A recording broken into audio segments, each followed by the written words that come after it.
تو معاذ اللہ اللہ شرک پھیلانے کے لیے بتا رہا ہے کہ پیغمبر عالم الغیب ہوتے ہیں؟ نہ، اللہ یہ بتانے کے لیے بتا رہا ہے اپنی قدرت اور طاقت. اللہ عالم الغیب ہے اور پیغمبروں کو بعض دفعہ وہ غیب کی بات بتا دیتا ہے.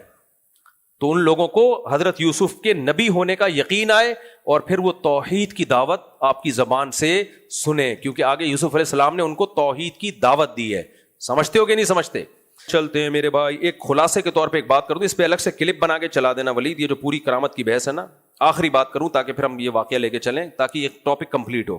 دیکھو، کرامت کو اور معجزوں کو اگر عیسائی ذہنیت سے دیکھو گے تو کافر ہو جاؤ گے، اور اگر ملحدوں کی حیثیت سے دیکھو گے تو انکار کر دو گے. عیسائیوں نے کیا کیا؟ حضرت عیسیٰ علیہ السلام کے معجزے دیکھے شرکیہ دماغ سے، تو ان معجزوں کو اللہ کی طرف منسوب کرنے کے بجائے شرک میں مبتلا ہو گئے کہ عیسیٰ بڑے طاقتور ہیں، اللہ کے بیٹے ہیں. یہ شرکیہ ذہنیت تھی، یہ دماغ خراب تھا. اور ایتھیس، انہوں نے معجزوں کو دیکھا، انہوں نے کہا یار یہ تو ہو ہی نہیں سکتا، امپاسبل، سائنس میں ایسا پاسبل ہی نہیں ہے. انہوں نے کیا کر دیا؟